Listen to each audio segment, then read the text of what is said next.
Bago tayo magsimula, ipopromote ko lang ang Mystic Queen Power Bracelet. So para sa mga naghahanap ng Evil Eye Bracelets, available na po ang dalawang klase ng Evil Eye Bracelet sa ating shop.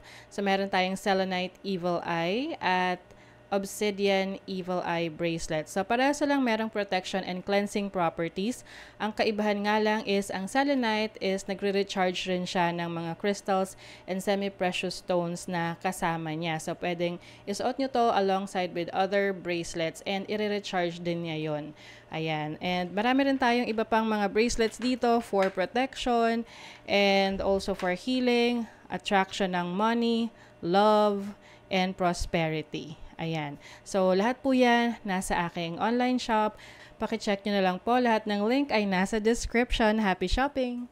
Aquarius, hi! Welcome to Mr. Queen PH. Titingnan natin ang energies ng inyong kaperahan, money, career, finances for September 2023. This is a general reading, so maaari kayong makarelate, maaring hindi. Just take what resonates. Panoorin nyo rin yung Sun, Moon, Rising, and Venus ninyo para sa iba pang mensahe. Meron tayong video na nagpapaliwanag tungkol doon. Link on the description. And thank you so much po sa lahat ng sumusuporta dito sa ating channel. And just a reminder, Aquarius, that you have the power to create your own reality. So gamitin nyo lamang ang reading na to bilang gabay. Okay, let's see your overall energy. Aquarius. Money, career, finances for Aquarius. Oh, 10 of Wands. Maraming responsibilities. Maraming obligasyon. Oo. Kaya nyo naman. Yun naman importante dyan. Kaya. So, let's see your challenge. Ano yung challenge ng mga Aquarius? You have the Page of Cups. Siguro hindi kayo masyadong nakapag-enjoy recently because of the yung mga obligasyon nyo sa family ninyo. Yung iba nagpapatayo ng bahay, may mga pinagkagastusan recently. So may mga adjustments or may mga kailangan kang i-sacrifice. Tiisin muna. Let's see your opportunity. You have the Hanged Man. I'm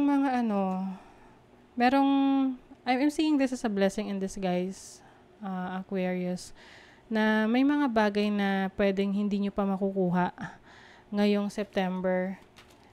Maaaring it's not yet time for you to have that. Let's see your blessing. You have the Queen of Cups. As a blessing, you are going to be more creative. You're going to be in tune with your emotions. Pay attention lang sa feelings mo. Kasi kumbaga nakaka-apekto yan sa productivity mo. Na syempre, pag malungkot ka, hindi ka ganun ka magiging productive. Or yung emotions mo, pwede siyang makabuti or makahadlang sa productivity mo, sa career mo, sa business mo. So, let's see. What is the 10 of Wands? You have the 2 of Cups. O, yung iba sa inyo, pwedeng bagong kasal or kakasimula nyo lang ng family and maraming kailangang bilhin, maraming kailangang ayusin, asikasuhin, pagkagastusan. Normal naman yan. Oo. Pero kaya nyo naman. You can handle it. Yung iba naman sa inyo, pwedeng meron kayong business partnership ngayon. Syempre, may kanya-kanya yan na responsibility. So, you just have to make sure na equal yung responsibility ninyo sa business partnership. Para maiwasan yung turuan na sino yung nanlalamang, sino yung nalalamangan, 'di ba? What is the Page of Cups? Yung iba gusto niyo magbakasyon. Oo. Minsan ang hirap, no, kapag ang dami mong kailangan gawin, asikasuhin. Pero yung tipong gusto mo naman magbakasyon, gusto mong mag-relax. Pero yung pwedeng budget or yung situation sa availability medyo hirap ka, no, na ipasok yung yung bakasyon. So, planuhin mo lang talaga. Or it's either you sacrifice muna for this month and then pagdating ng October, magsingit ka na talaga ng oras at panahon to have a vacation. Alam nyo, Aquarius, yung mga bagay na hindi natutuloy sa trabaho, sa business, sa career nyo, protection yan sa inyo. With the 7 of Swords, pinoprotektahan kayo sa mga nanlalamang, manloloko. Oo. Halimbawa, meron kayong may business or trabaho. It only means na kung hindi ito natuloy, kahit na ina-expect mo, it only means na parang tinatanggal ka dun sa sitwasyon na yun because it's not going to be good for you. Okay? Blessing in disguise to. What is the Queen of Cups? You have Virgo energy, the Hermit. I think ngayon, the blessing here is to work by yourself. Yung magkaroon ka ng sarili mong trabaho or career or pagninilay-nilay sa totoong gusto mo na i-pursue sa buhay. Hindi lang dahil na-impluwensyahan ka ng ibang tao or nakumbinsi ka ng ibang tao na gawin yan. But, of course, you want it dahil yun yung passion mo. So, some of you are going to find your passion. Kung saan ka mas magiging masaya, saan ka mas magiging creative. Yung iba sa inyo, being on your own, like self-employment nakikita ko rito na mas magbibigay sa inyo ng opportunity na mas mapaunlad nyo yung inyong finances. This situation needs your full trust. There is a reason, divine reason behind this experience. O, tinan nyo, yung spirit guides nyo daw ay nililid kayo sa right direction. Pag hindi binigay sa inyo, it means na it's not for you. There's something better. Okay? Or not yet.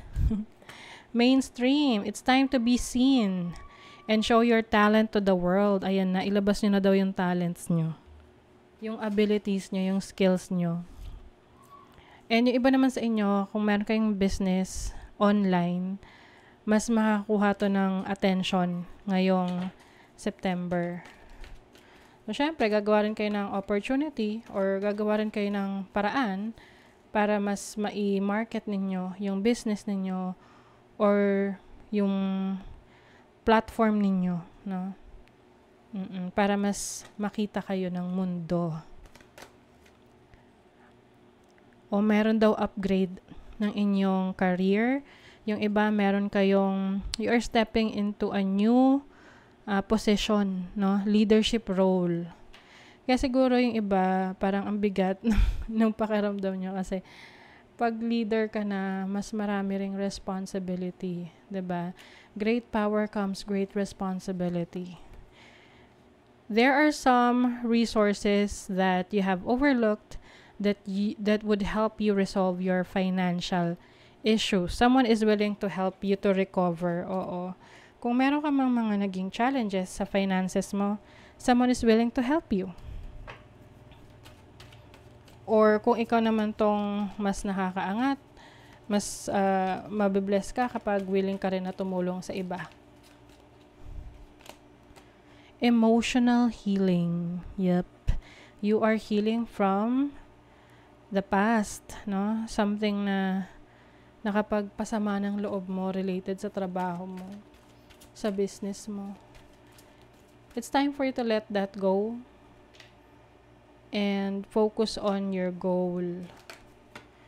Bring balance into your life. So, itong colors na to, brown, no? Ano siya grounding. So, maaring kailangan nyo talagang mag-cleanse, Aquarius. Meron kayong kailangang i-release negative energies around you. I-research nyo lang on how to cleanse your energies.